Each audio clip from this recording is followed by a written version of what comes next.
Senhor, nós te louvamos e te bendizemos, ó Pai. Agora, pelo poder do Teu Espírito Santo que habita em nós, fala conosco, ó Deus. Venha a Tua palavra sobre nós e gere transformação, ensino, correção. Assim, meu Pai, sejamos edificados por ela e isso se torne algo prático nas nossas vidas, para que, assim, saindo daqui, ó Deus, estejamos melhores do que entramos, impactados pelo Teu poder, o poder que vem da Tua palavra, não de mim, não da minha boca, não do meu estudo, mas do Teu Espírito Santo, ó Pai, que eu seja instrumento nas Tuas mãos em Cristo Jesus. Amém. Amém, queridos. Vamos abrir as nossas Bíblias no segundo livro dos Reis, no capítulo 4, e nós vamos ler uma história muito conhecida, muito bonita, e de um rico ensino, através da ação de 3 personagens diferentes. 2 Reis, capítulo de número 5.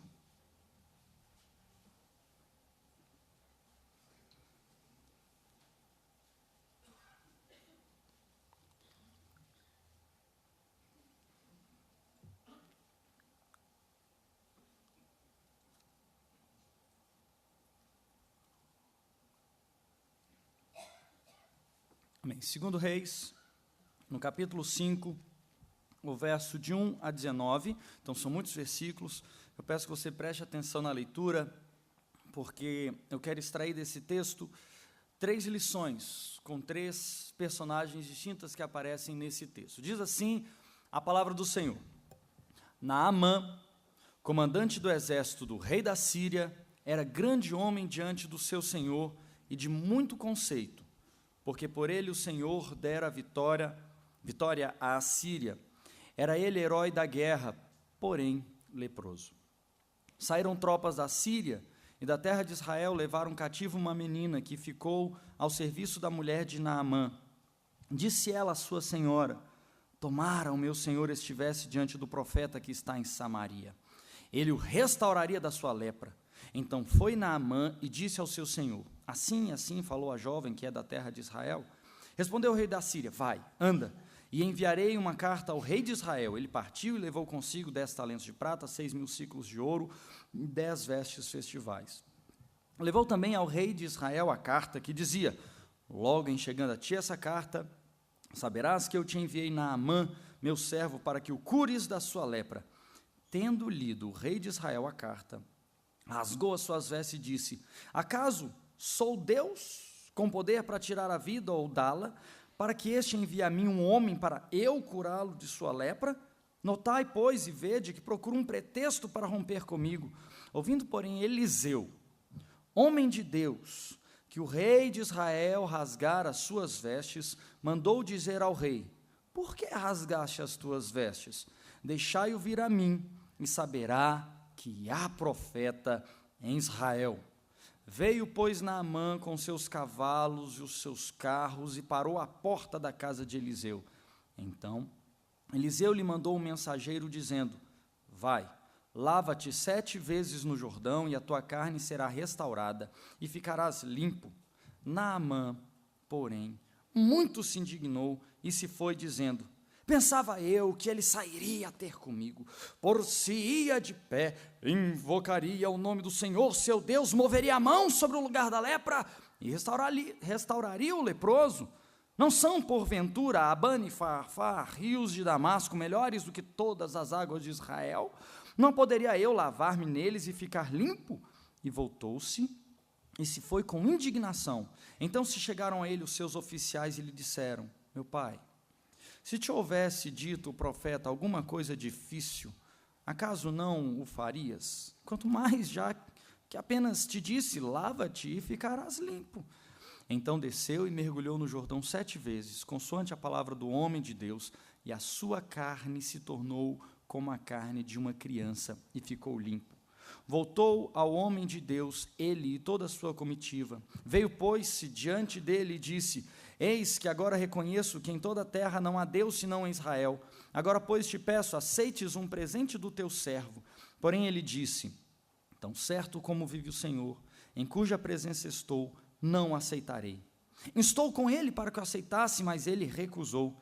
Disse Naamã: se não queres, peço-te que ao teu servo seja dado levar uma carga de terra de 2 mulos, porque nunca mais oferecerá este teu servo holocausto nem sacrifício a outros deuses, senão ao Senhor.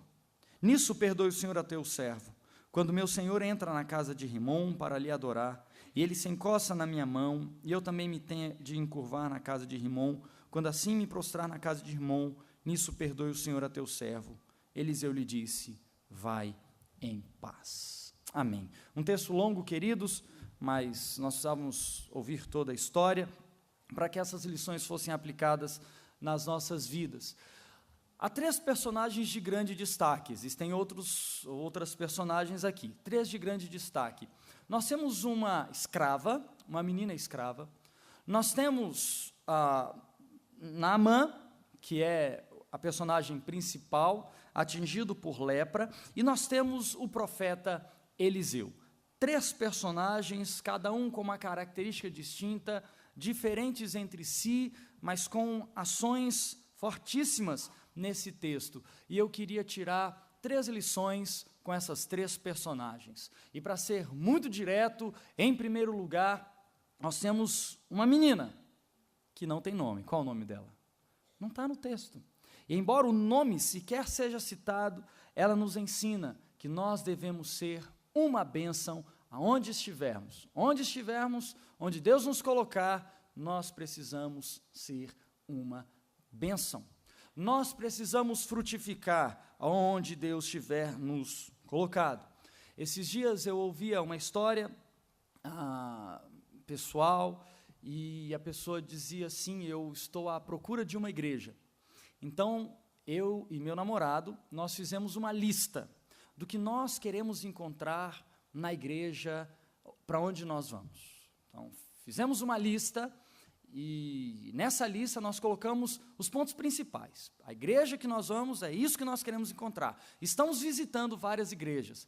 E eu já disse, sem saber a lista, não vai na nossa, não. Na nossa, talvez, metade da sua lista vai ser frustrada.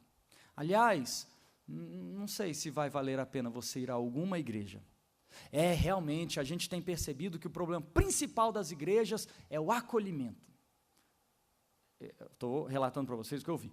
O problema principal das igrejas é o acolhimento. A gente chega, entra, sai, ninguém percebe a gente. A gente, às vezes, alguém abraça a gente e tal, mas depois também fica por isso. Então, o pior problema das igrejas é o acolhimento. Então, a gente está tendo dificuldade de encontrar uma igreja. Eu falei, realmente, vocês vão continuar tendo dificuldade de encontrar uma igreja. Aí entra a ação pastoral, que é mais difícil, porque tem que dizer a verdade, sem ser doloroso. Embora, às vezes, tenha que ser. E eu disse, dificilmente vocês vão encontrar essa igreja. O grande problema dos desigrejados, e eu disse para eles, é o caso de vocês, é que vocês estão procurando uma igreja que sirva a vocês. Vocês não estão procurando um lugar onde vocês possam servir a Deus. Vocês não estão procurando um lugar onde vocês possam frutificar. O grande problema é que você está buscando um lugar para ser servido. Então você fez uma lista e diz, olha, igreja que vá me receber, está aqui a minha lista, cumpra todos esses requisitos. Então, se todos esses pré-requisitos estiverem cumpridos, então pode ser que assim eu aceite me tornar membro. Quando, na verdade, nós deveríamos orar a Deus e dizer, Senhor, o Senhor me deu dons e talentos. Onde o Senhor quer que eu frutifique? Onde o Senhor quer que eu seja uma bênção? Onde eu vou abençoar as vidas? Onde eu vou arregaçar as mangas e trabalhar, investir o meu tempo? Onde eu vou me desgastar servindo ao Senhor? Como nós ouvimos no domingo passado e na nossa conferência missionária com o reverendo Heber Campos Júnior, onde eu vou me desgastar pela tua obra, ser útil nas tuas mãos. Talvez seja o princípio que esteja errado. E essa menina nos ensina, uma menina sem nome, nos ensina isso. Lembra que o nosso texto começou dizendo que o rei da Síria enviou tropas para recolher algumas pessoas, e dentre essas pessoas, uma menina foi levada cativa. Ninguém chegou e disse, olha, está tendo um trabalho bom, lá na Síria, e estão precisando de alguém útil, assim, para trabalhar lá na casa de gente importante, grandes governantes. Isso vai ser uma menina, assim, importantíssima, grande servente na casa dele. Não, essa menina foi levada cativa, escravizada. Ela teria todos os motivos na nossa sociedade, para o nosso padrão contemporâneo ocidental, para dizer: vou trabalhar o mínimo, não serei útil, vou fazer o que eu tenho que fazer, e o resto que eles se virem. Assim como é para nós o caso, vocês lembram da história de José? José foi um dos casos clássicos, levado cativo, e então foi botado para trabalhar na cozinha. E foi: agora, filho, eu vou quebrar esses pratos todos. Agora Potifar vai ver comigo. Agora vai ter um copo aqui. Eu vou deixar os copos meio sujinhos, para ele ver que eu não trabalho bem, acabar me dispensando, me botar para outra coisa. Não. José resolveu, sendo escravo, ser o melhor escravo que o Egito já tinha em toda a sua história. E foi bênção. E se destacou. Essa menina resolveu, como escrava, dar o melhor de si. Ela vê que Naamã, seu senhor, na casa em que ela serve, está tomado por lepra. Embora o texto deixe claro que sua posição era grande, mas tomado por lepra, ele fica de recuo, fica afastado, quer dizer, tem um problema sério de saúde. Isso podia causar rejeição. Se fosse em Israel, ele jamais ocuparia um lugar de destaque. Essa menina sabe disso. E então, como escrava, ela podia dizer: também me escravizou, está vendo? Deus castiga. Irmãos, que luta para não dizer isso para minha filha, né? Dá uma vontade de dizer, quando faz uma coisa errada, dá vontade de dizer: Deus vai castigar. Nós temos que nos disciplinar, porque fica parecendo que Deus é esse Deus que está realmente com muita vontade de nos castigar por causa das coisas erradas que a gente faz, quando talvez Deus esteja com vontade de nos ensinar a sermos melhor. E ela não olha para Naamã e diz: está vendo? Me escravizou, agora vai ficar com lepra também. Aliás, conheci inúmeros casos, isso aí, ó, um mês morreu. Não! Tomara ele estivesse diante, está lá no verso 3, diante do profeta que está em Samaria, e ele curaria o homem que me escraviza. Interessante, queridos. Eu sou escrava, mas apesar de ser escrava, eu posso ser uma bênção. Com essa menina, eu aprendo que onde eu estiver, independente da posição que eu ocupe, que o próprio Deus me colocar, eu posso e devo ser uma bênção. Eu não sei, nas situações práticas da sua vida, quais seriam aquelas condições que são desagradáveis, das quais você gostaria de ser retirado.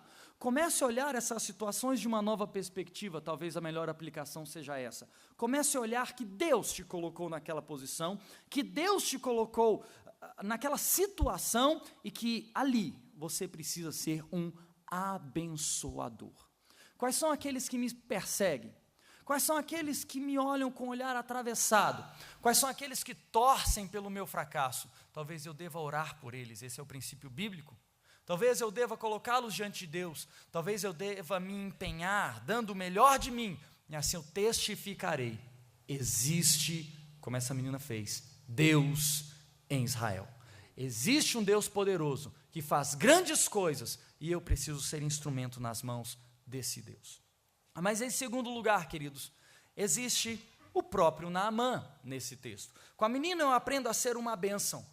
Com Naamã eu aprendo que eu preciso obedecer sempre. Claro, existem inúmeras lições, talvez você já tenha até ouvido várias palavras sobre esse texto, mas existem inúmeras lições que nós podemos tirar da vida de Naamã. A nossa posição e o nosso status social não dizem em verdade aquilo que nós temos dentro de nós. A sua roupa, as suas vestes poderiam esconder a sua lepra, mas dentro de sua casa a sua lepra é vista por todos. Isso lhe causa um incômodo. Por mais que nós tenhamos uma posição de destaque, sempre teremos alguma coisa a nos incomodar. Naamã traz essa lição para nós, mas talvez a principal lição que sirva para nós nessa manhã seja a necessidade da obediência. Naamã tem um bom propósito no seu coração, é um homem submisso, ele pede ao rei da Síria que o autorize a deixar a sua terra em busca desse profeta, em busca desse homem de Deus. O rei envia uma carta, ele chega diante do rei de Israel e diz: olha, está aqui a carta que o meu rei enviou para você. O rei lê a carta, rasga suas vestes e diz: quem sou eu? Uma das interpretações básicas desse texto é que ele vai ser repreendido pelo próprio profeta Eliseu, porque você está rasgando as suas vestes, dizendo ao rei de Israel, é que o rei de Israel rogou para si a autoridade da cura, e por isso ele rasga suas vestes. Eu não tenho esse poder, e se esqueceu daquilo que o Deus de Israel poderia fazer. Por isso a resposta de Eliseu para ele é forte: deixa ele vir a mim, e ele verá que há profeta em Israel. Existe um Deus que ainda age no meio desse povo. Então, a grande questão central aqui é o propósito do coração de Naamã. E com um propósito firme em seu coração, ele solicita ao rei de Israel que o cure, mas ali não está a resposta. Chega em Eliseu a sua questão. Eliseu então diz: deixe que ele venha até mim, e Naamã vai. O propósito maior da vida de Naamã é receber a cura sobre a sua lepra. O grande projeto de sua vida é se ver livre daquilo. Por isso ele leva ouro, por isso ele leva prata, quase 70 quilos só de ouro, para ofertar àquele que o curar em gratidão. Então, Naamã chega diante da casa de Eliseu, eu imagino um casebre, e então Naamã chega com seus carros, os seus cavaleiros, chega com toda a sua pompa, cavalos, carros, para diante do casebre de Eliseu, e então Eliseu envia um menino, o moço do profeta. Queridos, eu imagino que Naamã deve ter visto aquele homem chegando e deve ter pensado assim: ele vem em seguida, ele deve ter vindo só para dizer: ó, ele está vindo, dá um recado. E o recado foi direto. O profeta, ele está ocupado ali, estava fazendo uns negócios ali, ele disse para você mergulhar 7 vezes no Jordão e vai ficar tudo certo, você será livre, vai estar livre da sua lepra. Imediatamente, aquele que é o objetivo maior da vida de Naamã se transforma, por causa das pedras, da dureza que existia em seu coração. Parece que o objetivo maior de sua vida sumiu diante do seu status, diante do seu poder, diante de quem ele é para a Síria, que domina toda a região, inclusive o povo de Israel, porque imediatamente ele se indigna e diz: bonito, quem esse profeta pensa que é? Eu pensei que ele ia vir até mim. Queridos, está no texto. Quando você lê o texto, não sei se você tem a mesma percepção que eu, mas quando eu leio o texto, eu imagino um homem muito indignado, cheio de pompa, mas muito indignado, dizendo: agora eu vi mesmo, viu? Ele não sabe quem eu sou, você não sabe a quem eu sirvo, você não sabe qual a posição que eu ocupo na Síria, algo desse tipo. E então, com muita indignação, ele diz: eu pensei que ele viria a ter comigo, que ele ia olhar nos meus olhos, porque se ele fosse homem de Deus de verdade, ele ia colocar a mão sobre a ferida, ele ia fazer um ritual místico, algo maravilhoso assim, ia colocar a mão e de repente ia dizer: sai, sei lá, estou traduzindo para os nossos dias, ou ia usar uma palavra de poder, ia fazer uma oração poderosa, ia passar um óleo tirado da terra santa, ia fazer alguma coisa fantástica, e então, com o ritual, eu ficaria livre da minha lepra. É interessante, queridos, porque muitas vezes nós somos como Naamã. Para as questões mais sérias e mais urgentes da nossa vida, nós esperamos uma solução mágica e, às vezes, mística. Nós achamos que porque nós fizemos 7 semanas de alguma coisa, a cura virá. Nós achamos porque nós vamos ler tantas vezes o salmo tal, virá a resposta de Deus, quando na verdade tudo que Deus exige de nós é obediência à sua palavra, às suas ordens. Porque às vezes a cura não virá, que ela vem em nome de Jesus, mas às vezes ela não virá. E se ela não vier, Deus não é Deus? E se a solução de Deus para as nossas vidas seja: conviva com essa dor mais um tempo. Deus deixou de ser Deus porque Ele não fez aquilo que nós queríamos que Ele fizesse, porque Deus não usou o artifício que nós queríamos que Ele usasse. Deus continua sendo Deus, se Ele nos responde sim ou não, ou simplesmente Ele diz: calma, espera, Não tem uma resposta agora para você. Nós, às vezes, por causa da correria do dia a dia, por causa das necessidades urgentes, a gente não gosta de pegar fila, a gente não gosta de esperar um mês, a gente não gosta de esperar uma semana a encomenda chegar, a gente não gosta de esperar porque é tudo muito urgente, a gente se incomoda quando alguém demora um dia para responder a mensagem do WhatsApp. Então, como a gente fica nessa urgência, às vezes nós somos como Naamã, nós queremos que Deus nos dê a resposta que nós queremos, no tempo que nós queremos, segundo os propósitos do nosso coração, e Deus, porque nos ama, porque gosta de nós, e porque zela pelas nossas vidas, graças a Ele, nem sempre nos responde como nós queremos, graças a Deus, porque se Deus fizesse tudo que nós quiséssemos, meus irmãos, o mundo não existiria mais, nós estaríamos sendo sucumbidos pelos desejos mais profundos da nossa alma. Naamã, com a sua indignação, deixa uma lição para nós. Nós precisamos aquietar o nosso coração, reconhecer quando Deus nos manda e quando Deus dá a nós a sua palavra. Reconhecer que a ação de Deus nas nossas vidas é soberana, Deus é maior do que um mero ritual. Deus é maior do que as percepções humanas, do que as soluções humanas. Deus é maior do que tudo isso. Seu poder, que pode operar nas nossas vidas, independe de um ritual mágico, ou do status que nós ocupamos, ou das exigências que nós temos para Ele. Queridos, Naamã sai indignado. Está junto aos seus oficiais no verso 13. E então os seus próprios oficiais, com todo o respeito que tem por ele, dizem, meu pai, se ele tivesse pedido para você alguma coisa difícil, a prioridade não era ser curado da lepra, você faria. Agora você está preocupado com o tipo da água que vai banhar o seu corpo? Vários estudiosos bíblicos do Antigo Testamento dizem que os rios da Síria, por causa de uma organização das cidades, tinham água de boa qualidade. Em toda a antiguidade, até mesmo durante os anos da Idade Média, as cidades são fundadas ao redor dos rios, por uma necessidade de águas. Somente depois, no século XVII, é que as cidades começam a ser construídas afastadas dos rios, porque eles vão criar sistemas de bombeamento de água.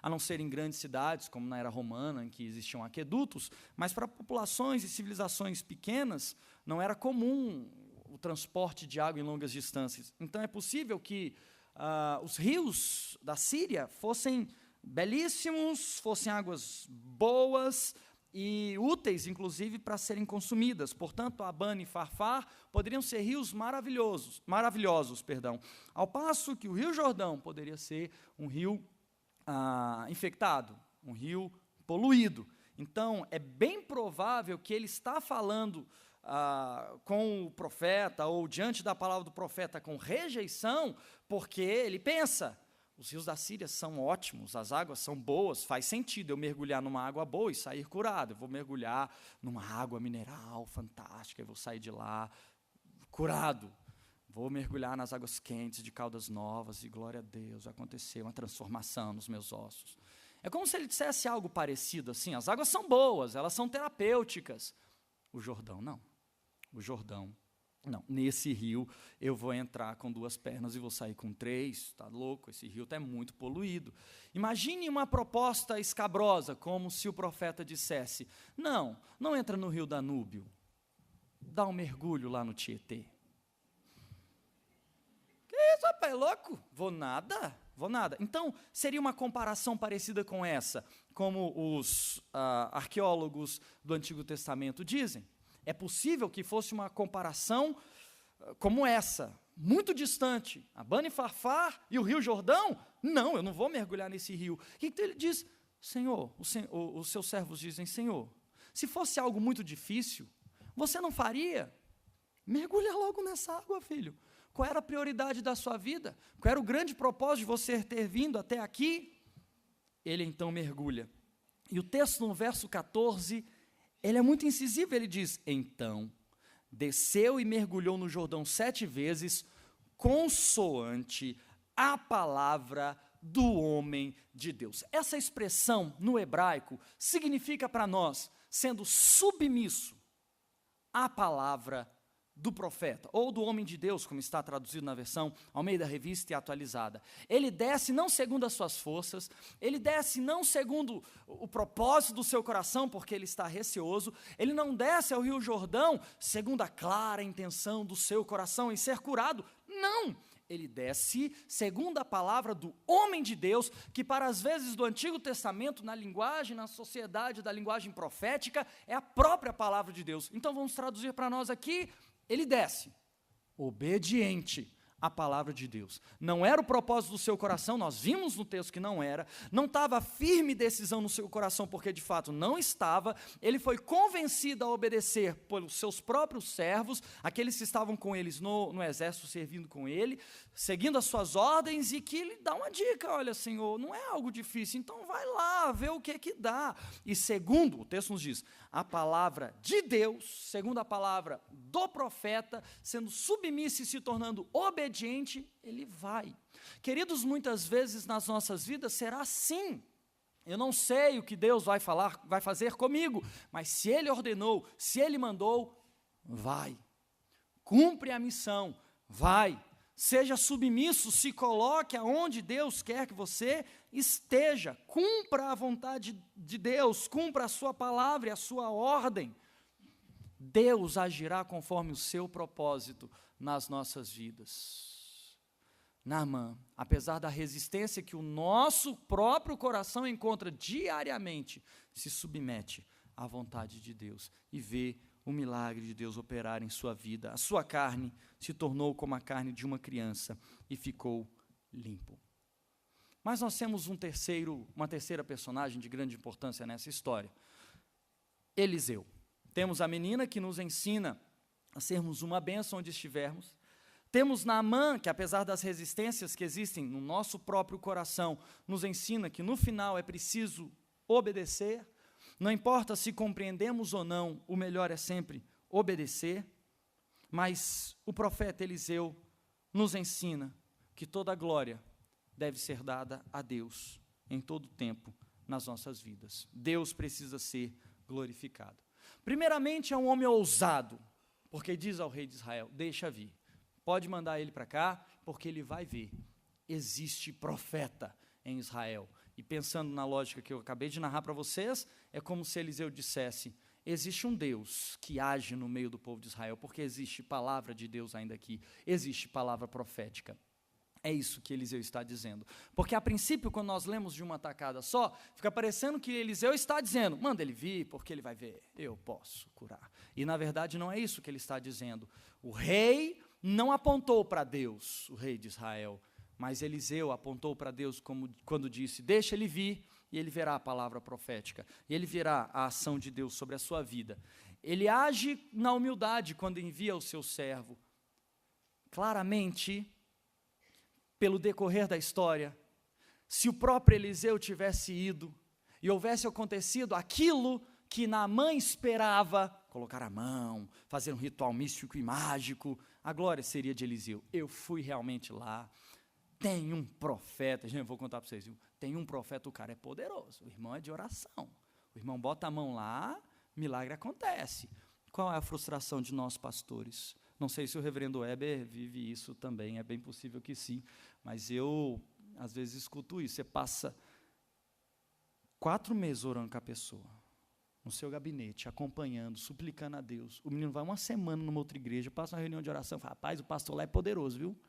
Meu querido, eu passei 4 meses orando por você, foi uma oração lá que te libertou, querido. Pelo amor de Deus, não foi isso não. Foi isso não, é um longo processo. Mas deve acontecer só comigo, né? Menos poder aqui. Mas não, queridos, é isso, sabe? Você se desgasta, passa um tempo, se acontece com Naamã o que ele esperava, tem um homem lá, a glória não é para Deus, não foi a ação de Deus, foi a ação do homem de Deus, porque ele botou a mão, fez uma espécie de ritual místico e tudo aconteceu. Não, queridos, Eliseu, como um homem de Deus, sabe a posição, o status que ele ocupa, manda o seu servo, vê a rejeição de Naamã, mas também não intervém, ele não vai lá dizer, desculpa, eu tenho mandado o meu servo, não fique indignado comigo, desculpa, foi sem querer. Não, eu não vou voltar atrás. essa é a ordem de Deus, é esse o mandato divino, e deixa que as coisas aconteçam na vida de Naamã, que a obra se processe no tempo de Deus. Naamã cai em si, é curado, então volta para agradecer, e quando ele volta para agradecer, ele oferece as riquezas que ele trouxe consigo da Síria, e Eliseu diz, não, obrigado, não, eu faço questão, não, obrigado. Não é para mim, não fui eu que te curei, não foi a minha ordem que te curou, mas foi a ordem de Deus, foi a palavra de Deus. Eliseu, o profeta, nos ensina a não recebermos glória para nós, a não nos fazermos pedestais, a não construirmos altares para nós mesmos, mas sempre apontarmos para aquele que age através das nossas vidas, para aquele que pode operar maravilhas através de nós, aquele Deus que tem poder para atuar, mas o poder continua sendo dele, usa os seus instrumentos, isso é verdade, mas o poder é sempre dele. Eliseu, então, nos ensina a darmos sempre glória a Deus, e a prova disso é a conversão de Naamã.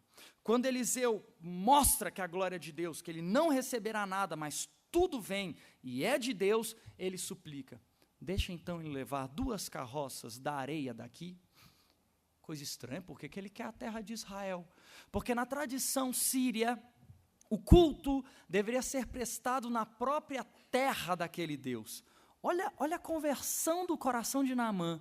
Eu volto para a minha terra, eu volto para o meu povo. Segundo o final do texto, quando ele cita o deus Rimon, que é servido pelo rei da Síria, ele diz, eu volto para aqueles rituais daquele Deus que não pôde operar milagres em mim, é como se ele dissesse assim, mas lá, em terra distante, em terra estranha, no meio de outros deuses, eu quero prestar culto a este Deus que fez o milagre na minha vida. Quando nós damos glória, honra, tributamos louvor ao nosso Deus com a nossa vida, isso gera nova vida nas pessoas que estão ao nosso redor, isso gera transformação àqueles que estão ao nosso redor, aqueles que convivem conosco. Viver para Deus, tributar honra e glória ao nosso Deus, é sim pregar o Evangelho onde estivermos. Às vezes a gente usa a palavra, às vezes ela não é necessária. Viver para Deus, dando glória a Ele, é testemunhar quem Ele é. Naamã se converte com a glória que Eliseu deu a Deus e não atribuiu a si. Ele leva à terra, ainda diz, eu sou um serviçal, eu tenho que servir ao meu rei. Que Deus me perdoe quando eu tiver que entrar no templo de Rimon e o meu rei tocar na minha mão e dizer, baixa a cabeça, reverência aí, e eu tenha que fazer isso. Que Deus me perdoe. O texto e a história termina com Naamã, recebendo a palavra do profeta Eliseu, que lhe diz, filho, vá em paz. Porque Eliseu compreendeu, houve conversão e um firme propósito de servir a Deus no coração de Naamã. Ficam então para nós nessa manhã, queridos, 3 lições. Em primeiro lugar, eu preciso sempre ser uma bênção aonde Deus me colocar. Essa menina nos prova isso e o nome dela sequer é citado. Mas nós aprendemos também que sempre, no final de tudo, é melhor ser obediente e obedecer a palavra de Deus, por mais que ela pareça estranha aos nossos olhos. E em terceiro lugar, com o profeta Eliseu eu aprendo, toda a glória e toda a honra deve ser dada a Deus. Isso levará à transformação das pessoas que estão ao meu redor. Feche seus olhos, vamos orar. Senhor, obrigado, Pai, por essa manhã bendita na Tua presença nessa escola dominical. Agora, Senhor, nesse momento de culto, nós Te damos glória e honra, e que isso seja agradável aos Seus olhos, às Suas narinas como incenso, aos Seus ouvidos, Deus, como canto de louvor. Pai, nos ensina, para a glória do Teu nome, como nós lemos e meditamos nessa palavra. Nos ensina a sermos uma bênção. Nos ensina a obedecermos sempre. Nos ensina a tributarmos glória e honra sempre ao Teu nome, em Cristo Jesus. Amém. Amém. Deus nos abençoe, queridos.